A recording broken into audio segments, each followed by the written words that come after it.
Coucou tout le monde! Comment ça va? J'espère que vous allez bien. On se retrouve aujourd'hui pour une nouvelle vidéo. Encore, again and again, pour une vidéo voyage.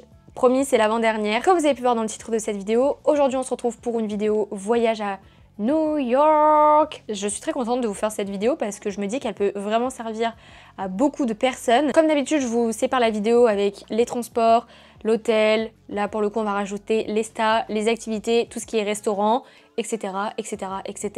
pour que vous ayez une vidéo complète. Niveau vol, nous sommes partis avec la compagnie JetBlue. C'était une compagnie qui venait d'arriver sur le marché en 2022 pour faire un voyage Paris-New York. Mais je pense qu'ils font aussi d'autres... Mais ils sont très présents aux États-Unis en tout cas, mais ils n'étaient pas présents chez nous. Ils sont arrivés chez nous, donc les places sont pas très chères. Vous avez plus de place pour vos jambes aussi dans l'avion. Et on a juste payé en plus pour les bagages, parce que du coup on était 6 à partir, mais donc on a pris 4 bagages. Très bonne compagnie, on n'a pas eu de soucis franchement, même si au niveau du checking pour partir et au niveau du check-out pour revenir, on a eu l'histoire des bagages parce que pour eux ça apparaissait pas, etc. Donc heureusement que j'avais prévu le coup en imprimant nos relevés bancaires pour bien prouver qu'on avait bien payé les bagages et en imprimant le relevé JetBlue pour dire qu'on avait bien des bagages assimilés à telle et telle personne. Donc du coup ça a évité qu'on se retrouve embêté. Au niveau donc transport, quand nous avons fait l'aéroport, l'hôtel, habituellement on fait des Uber avec mon copain, sauf là du coup on était 6, un Uber pour 6, c'est cher. Donc on a pris le AirTrain, donc en fait vous avez un premier train qui vous emmène de l'aéroport JFK jusqu'à une station de métro, il me semble, et ensuite on a pris le métro jusqu'à notre hôtel. Voilà, on est tombé sur un Français américain, mais qui parle très bien français, qui nous a aidés pour quand on a pris le AirTrain, parce que tout ça c'est payant, mais ça revient moins cher que si on prenait un Uber ou qu'on prenait un taxi, etc. Donc voilà. Ensuite, sur le reste du séjour, on a pris la MetroCard illimitée de 7 jours à 33 $, où vous pouvez voyager en illimité pendant tout votre séjour, sachant que nous sommes partis 10 jours. Mais donc, on n'a pas compté la première journée et la dernière journée. Enfin si, en fait, du coup, on comptait la dernière journée. En fait, on n'a pas compté la première journée et pendant 2 jours. Donc du coup, j'avais fait mon planning en fonction de ça. Donc ça veut dire que, en fait, je vous expliquerai tout à l'heure, mais on a vraiment voyagé dans New York par quartier et du coup par jour. Bref, ça a été un peu bien ciselé mon affaire, mais donc en fait les 3 premiers jours, on n'avait pas de carte et ensuite on a pris la carte pour l'avoir pendant les 7 derniers jours. On a fait une location de 1 journée pour une voiture qu'on a louée, je ne sais plus où, mais à côté de Manhattan. Je vous écrirai quelque part où on a loué la location de voiture et on a été à Philadelphie. Je reviendrai juste après sur Philadelphie, avant de vous faire tout le laïus de New York. Au niveau de l'hôtel, on a séjourné au Millennium Downtown à New York, donc il se trouve dans le quartier financier. C'est pas l'hôtel qu'on avait choisi au départ. Vous verrez la semaine prochaine, il y aura une story time qui va sortir à propos de ça. C'est pas forcément un hôtel que je vous recommande, mais à savoir que si vous allez dans cet hôtel, vous avez 150 €, enfin dollars, par jour, enfin par nuit du coup, qui vous sont prélevés et il y a 46 € et quelques qui sont à votre reste à charge. Et vous avez une caution aussi pour la chambre. Donc si vous prévoyez pas ça, ça vous tue votre budget. Les ESTA, comme d'habitude. Alors nous, quand je vous ai fait la vidéo de Hawaï, je vous avais dit qu'on avait fait les ESTA et donc un ESTA c'est valable 2 ans. Donc en fait moi et mon chéri, notre ESTA elle était toujours valable. Je pensais qu'il fallait faire des modifications d'ESTA, etc. On n'a rien fait. Tout était ok. Donc du coup on a fait des ESTA pour mes parents et mes frères. Je le redis juste ici au cas où vous n'avez pas vu la vidéo de Hawaï. Si jamais vous faites un ESTA, vous tapez ESTA sur internet, vous allez sur le lien de gouv.fr, donc le lien français on va dire. Et ensuite ils vont vous faire tout un laïus sur à quoi sert un ESTA, etc. Et vous avez le site officiel. Comme ça vous êtes sûr de ne pas tomber sur des arnaques, sachant qu'un ESTA c'est 21 $. Pas plus, pas moins, 21 $. Je le dis aussi ici et j'ai complètement oublié de le dire pour Hawaï. À partir du moment où vous sortez de l'Union Européenne, prenez des assurances s'il vous plaît parce qu'on ne se rend pas compte à quel point on est bien quand même ici. Et aux États-Unis, les frais, c'est extrêmement cher. Donc nous, ça faisait 2 fois qu'on avait pris l'assurance Chapka. Pour Hawaï, on l'avait pris et pour New York aussi. Tant mieux, il ne nous est pas arrivé de problème, mais au cas où, au moins si on avait eu un souci, on aurait eu l'assurance avec nous. Oui, c'est des frais un peu perdus parce que vous payez une assurance que vous n'allez pas forcément vous servir. Mais si jamais vous en servez, elle vous sert bien. Donc j'avais pris une Chapka Assurance et sur internet vous pouvez trouver des influenceuses qui collaborent avec eux où vous avez 10%, etc. etc. Donc environ, je crois que pour 10 jours à chaque fois on payait entre 50 et 70 € par personne. Alors ça paraît beaucoup, mais honnêtement si vous arrive un problème, c'est rien du tout par rapport aux frais médicaux qu'il y a aux États-Unis. Je reviens sur Philadelphie avant de passer sur toute la partie New York. On a fait donc une journée à Philadelphie. Heureusement, oui et non, le destin, le hasard a fait que le loueur de voiture, il venait de Philadelphie et donc du coup, il nous a recommandé une adresse où manger le midi. Donc on a mangé au Ishabibles 2. C'est pour aller manger un cheesesteak. Voilà, je vous mets de photos. C'était super bon, c'est très gras, c'est très fat et tout, mais c'était super bon. À Philadelphie, on s'est promené, on a été voir la statue de Rookie, etc. On s'est vraiment promené un peu dans la ville pour savoir comment c'était à Philadelphie en dehors de finalement New York. Très sympa à faire. Et si je peux vous conseiller quand vous louez une voiture, allez dans les parkings souterrains, d'accord? On a essayé de se garer sur une place classique, sauf en fait aux États-Unis ils sont très carrés au niveau des règles, hein, bien évidemment, c'est pas chez nous. On débordait de ça sur une bouche à incendie. Et on s'est retrouvés du coup à aller sur notre repas du midi. On tourne la tête et nous voyons notre voiture se faire embarquer par la fourrière. Nous tapons le sprint le plus rapide de notre vie. À savoir que la voiture était déjà levée et donc normalement en France, à partir du moment où la voiture est levée, c'est fini. Là, le policier américain a bien compris qu'on était des Français. Donc on lui a dit Coco. Est-ce qu'il nous a rendu notre voiture? On a eu une amende à payer. À savoir que si vous allez aux États-Unis, que vous ne payez pas vos amendes et qu'un jour vous voulez y retourner, il va falloir payer les gars. Donc, sachant que Philadelphie, New York, c'est pas le même état des États-Unis. Donc si tu ne payes pas à Philadelphie, tu vas pas pouvoir payer à New York. Voilà, juste... Donc ce qui s'est passé, c'est qu'on a essayé de payer sur internet, on n'a pas pu et donc on s'est retrouvé à aller à la gendarmerie, au commissariat, en gros, pour aller payer l'amende et qu'on soit débarrassé de ça. Voilà, c'est l'idée. Donc évitez, allez dans un parking souterrain, ça sera très très bien. Mais sinon c'était une chouette journée et on a vu comment un peu les Américains vivent. Alors, tout ce qui est repas, etc. etc. Niveau petit déjeuner, alors on a eu le fameux souci, on a eu le souci avec Booking par rapport à notre hébergement, donc du coup la vidéo de la semaine prochaine pourra vraiment vous expliquer un petit peu le pourquoi du comment, mais donc en gros dans le premier hôtel dans lequel on était, on avait le petit déjeuner inclus, le nouveau on a été reclassé, il n'y avait pas de petit déjeuner inclus. Donc Booking nous ont dit qu'il fallait qu'on garde toutes les factures pour qu'ensuite on leur renvoie à Booking et qu'ils puissent nous rembourser. Donc nous en France on avait acheté des petits trucs pour le matin, mais tout ce qui est café, jus d'orange, etc. Difficile à emmener quand même dans la valise. Donc en fait on avait pris tout ce qui était gâteau, etc. Et après on allait dans des Dunkin' Donuts, des Joe & Juice, etc., etc. Donc tout plein de trucs comme ça qui étaient proches finalement de notre comment on appelle ça, hôtel. Et on payait comme ça et on a fait 2 restaurants pour vraiment manger un petit déj américain. Donc on a fait le George's, vraiment très très bon, mais si je peux vous conseiller, réservez tout. Réservez les restos, réservez les petits déj et tout, parce qu'en fait il y a énormément de monde à New York, même si honnêtement on est parti en période de vacances scolaires pour les enfants, donc c'était fin avril, début mai, et honnêtement il n'y avait pas tant de monde que ça, mais quand même New York ça reste une ville avec énormément de monde et donc du coup il y a toujours du monde, donc réservez tout ce que vous pouvez réserver. Et on a mangé le dernier jour je crois, c'était au Westway Diner, pareil, donc ça c'était très typique américain, mais pour le coup on a vraiment bien mangé dans ces 2 endroits. Ensuite après en petit plus, on a fait le Magnolia Bakery, le Levain Bakery, après donc on a fait tout ce qui est Dunkin' Donuts, Joe & Juice, voilà, on a fait plein d'endroits un petit peu comme ça, que nous en France on a pas beaucoup je trouve. Par exemple tout ce qui est le pain quotidien, tout ça, c'est beaucoup, on va les retrouver dans les autres pays, mais chez nous beaucoup moins. Donc voilà, niveau restaurant, que ce soit midi ou soir, on a mangé dans énormément de fast-food. On a fait que ça.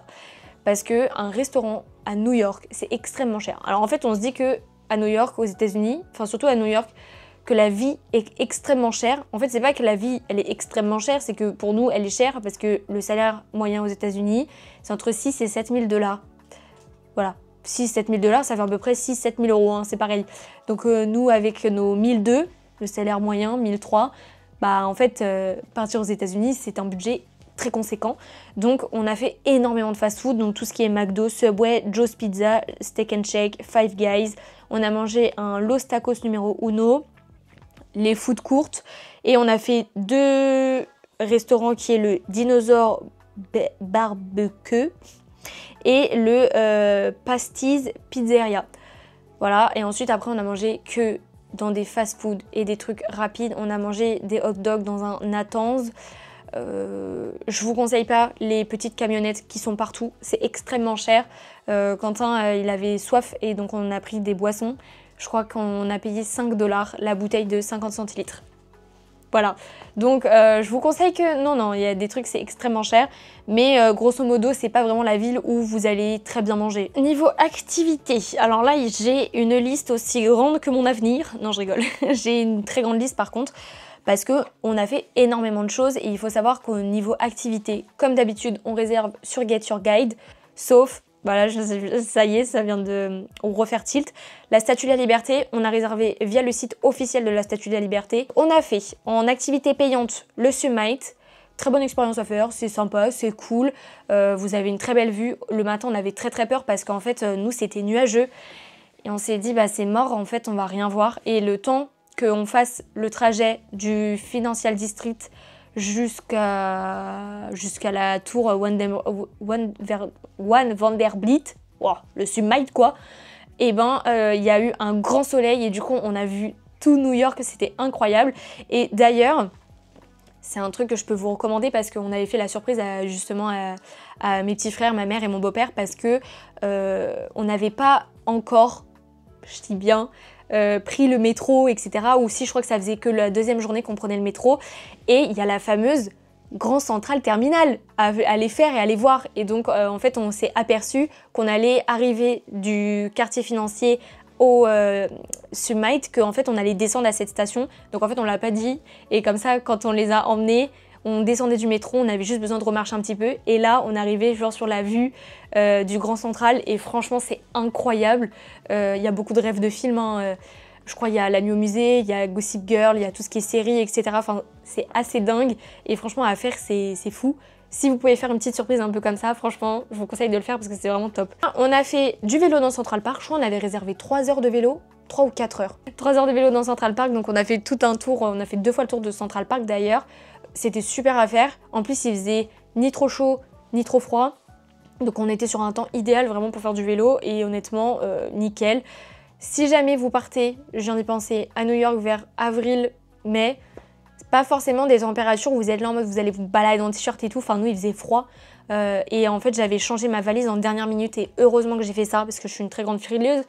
Et donc, au départ, j'avais pris des t-shirts justement, des petites vestes et tout. Et en fait, non, j'ai tout changé et heureusement, mais pas tout parce que j'avais peur d'avoir chaud. Et en fait, non, j'avais bien fait de prendre tout ce qui était pull, veste, écharpe et tout parce que franchement, il faisait un peu frais. Mais c'est, je trouve, la bonne période pour partir parce qu'il fait ni trop chaud, donc c'est vivable, enfin c'est agréable et il fait ni trop froid. En mode, bon, bah c'est un peu galère. On a fait la Statue de la Liberté. La Statue de la Liberté, c'est incroyable. En fait, il n'y a un seul bateau. Il y a une seule compagnie, en gros, qui va vous emmener de New York jusqu'à la Statue de la Liberté. Et vous devez passer un chapiteau avec de la sécurité. Il y en a partout dans New York. Même au Summit, il y avait tout ce qui était sécurité et tout. Enfin, c'est assez dingue. Et pour le coup, la Statue de la Liberté, c'était vraiment un truc sympa à faire. Et même le musée, parce que du coup, on a un peu plus appris l'histoire de la Statue de la Liberté, même si on sait que c'est les Français qui l'ont fabriquée et tout. Mais je veux dire que là, t'en apprends plus. Tu vois le pied, enfin tu vois la taille réelle du pied, parce que nous, on la voit sur le pédestral, je crois que ça s'appelle. Et on se rend pas compte. Et en fait, c'est énorme et tout. Et franchement, le musée était très bien. Donc voilà. Je vous conseille vraiment de vous promener au niveau des quartiers.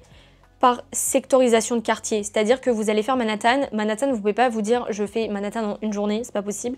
En fait, vous allez découper avec le quartier financier, le Upper East Side, je sais plus. Bref, il y a plusieurs quartiers différents. Et en fait, construisez vos journées à base des quartiers. Ce sera plus simple pour vous. Et après, vous avez donc New York, c'est pas que Manhattan, c'est aussi le Bronx, Brooklyn, le Queens, Harlem. Donc, je vous conseille vraiment de sectoriser le matin et tout, et tout, et tout. Vous voyez un peu l'idée.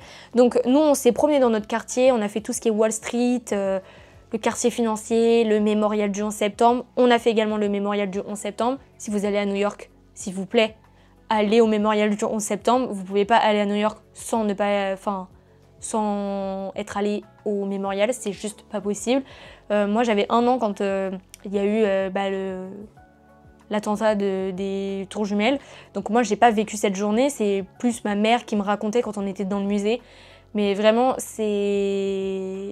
moi j'en ai pleuré et tout, enfin, c'est incroyable comment le musée il est magnifique, comment ça a été tellement bien reproduit, comment ils ont trop bien retracé la journée, je sais plus comment ça s'appelle, ce qu'ils ont fait pour les victimes, je n'ai plus le mot, c'est poignant de fou. Et franchement, on voit comment ça a été construit, on voit encore des débris, ça sent encore vachement, par exemple les camions de pompiers, ils sentent encore vachement le feu, tout ce qui est, enfin, c'est incroyable et c'est impressionnant, c'est indescriptible comme sensation, mais si vous allez à New York, vous êtes obligé de passer par le mémorial du 11 septembre. On a fait Staten Island, parce que du coup c'est rattaché aussi à New York, et donc on a pris le ferry gratuit pour aller à l'Empire Outlet. Honnêtement, aux États-Unis, alors ce n'est que mon avis, mais moi je trouve que ça vaut absolument pas le coup de prendre tout ce qui est vêtements, etc. etc. En fait, c'est si vous prenez 1 ou 2 jeans, c'est pas ce qui va... comment je vais pouvoir vous expliquer, c'est pas ça qui va faire que vous allez faire des réductions de fou. Non, non, et en plus aux États-Unis, tout est en hors taxe, et ensuite après il faut ajouter toutes les taxes. Ça vaut pas le coup, c'est exactement le même prix que chez nous. Peut-être il y a 10-15 ans ça valait le coup, aujourd'hui ça vaut plus le coup. Ensuite on a fait tout ce qui est quartier de Soho, de Little Italy et de Chinatown, donc ça c'est la base. Hein. À chaque fois que vous allez dans des grandes villes comme ça, il faut aller dans les quartiers de Little Italy, etc. parce que vraiment c'est assez typique et puis les décors sont super bien faits généralement. Donc ça, on a fait Brooklyn et le pont de Brooklyn qu'on a marché de jour et de nuit. On a fait le quartier d'Embo, on s'est un peu promené, il y a un food court aussi sur Brooklyn et généralement vous suivez la foule, hein, littéralement. Et en fait quand vous passez par le quartier d'Embo, vous continuez de descendre et en fait vous arrivez sur une sorte de parc et vous avez la vue sur, j'allais dire la mer, je sais pas si c'est la mer, c'est l'océan Atlantique, mais bon, genre ça fait une rivière plus avant. Comme ça en fait vous avez la vue New York, vous voyez le pont de Brooklyn et vous avez New York, enfin vraiment c'est incroyable. Donc je vous conseille de le faire. Ensuite, on a fait Central Park à pied et du coup à vélo comme tout à l'heure je disais. On a fait le téléphérique Roswells avec la Metrocard. Donc vous avez votre Metrocard, vous passez votre Metrocard au niveau du téléphérique et vous allez pouvoir prendre le téléphérique donc à l'aller et au retour sans avoir rien à payer et c'est super sympa. Ça vous rappelle si vous allez au ski, voilà, vos petites descentes de ski. On a fait Times Square de jour comme de nuit, très impressionnant. Bah, c'est typique New York, hein. Quand on pense à New York, c'est... voilà. Et en plus, la chanson de Alicia Keys, vous l'avez partout dans Times Square, quoi. C'est comme quand vous allez à Londres à Noël, la chanson de Mariah Carey, elle est littéralement partout. Donc voilà. Ensuite, on a fait la 5e avenue, la cathédrale Saint-Patrick. Après, c'est vraiment, vous vous promenez et vous allez sur les lieux très touristiques. C'est comme il y a énormément de parcs dans New York. Ça, c'est le truc qui nous a le plus impressionné parce qu'à chaque fois qu'on marchait, on avait un parc pas loin. Donc pour se poser, manger, juste se reposer pour après repartir, faites tous les parcs. Je les ai même pas notés parce qu'il y en a vraiment beaucoup. Et c'est à faire, quoi. Ensuite, on a fait donc le Grand Central Terminal, mais ça j'ai dit. On a fait la petite promenade sur la High Line. Je vous conseille aussi de la faire. Très sympa, très reposant et vraiment ça vous permet de faire une grande distance en étant dans des jardins suspendus. On a fait le quartier du Bronx, le quartier de Harlem. Honnêtement, c'est pas des quartiers... Enfin, moi je me suis pas sentie en sécurité. Ça n'a rien à voir par rapport à Manhattan. Même s'il y a toujours des gendarmes... Enfin des gendarmes, non... Il y a toujours des policiers partout, quoi. En gros, il y en a partout. Mais c'est vrai que le Bronx et tout, c'est un peu spé. On sentait que, genre, on était vraiment des étrangers. Pareil, on a été dans le quartier d'Harlem pour aller faire une messe gospel. honnêtement, à ce jour, et je le dirai encore, hein, c'est vraiment pas une expérience que je vous conseille d'aller faire parce que en fait c'est si vous payez pas et que vous réservez pas quelque chose, bah en fait vous allez vous retrouver dans des endroits un peu bizarres parce que nous on nous avait dit qu'il y avait une messe gospel à aller faire dans cette église là. On a été, il y avait une queue pas possible et en fait on a été retransféré dans une sorte d'une autre église mais rien à voir, enfin bref. Voilà, c'est pas une expérience que je vous conseille d'aller faire. On a fait donc le Rockefeller Center. On a fait Coney Island. C'est, vous savez, la fête foraine qui a... Bon, il faut prendre le métro pendant très longtemps parce que du coup, c'est dans le quartier du Queens. Mais, enfin, très longtemps, je dis ça, c'est peut-être 40 minutes de métro. Et vous faites Coney Island et franchement, c'est top. Ça a vraiment ambiance fête foraine et tout, trop stylé. Et on a fait le quartier du Queens. Alors vraiment, le Queens, on a fait vraiment un quartier spécifique. Ça, vous auriez... Enfin, on aurait cru être dans Desperate Housewives, les maisons et tout, magnifiques. Oh là là là là, je vous mets quelques photos, mais voilà, on s'est promené et tout. Le quartier du Queens, moi j'ai un peu plus apprécié. Le quartier de Brooklyn et Manhattan. Mais après, le reste, un peu moins. Mais ça reste mon retour d'expérience. Il y en a qui vont adorer le Bronx et il y en a d'autres qui vont détester. Il y en a qui vont adorer le Summit, il y en a d'autres qui vont détester. Enfin, là, ça reste chacun ses goûts. Donc voilà! J'espère que cette petite vidéo de New York et du voyage à New York vous a plu. J'espère que j'ai été le plus concise possible, que finalement on comprend tout ce que j'ai dit et que ça peut vous, si vous avez oublié des choses dans votre organisation de voyage, bah que ça puisse vous aider pour organiser votre voyage. Donc voilà, si cette vidéo vous a plu, je vous invite à liker cette vidéo comme d'habitude, à vous abonner en cliquant juste en dessous comme ça la Dream Family s'agrandit et ça fait juste hyper plaisir. Je vais vous laisser là pour aujourd'hui, je vous aime très fort et je vous dis à vendredi prochain pour une nouvelle vidéo. Bye!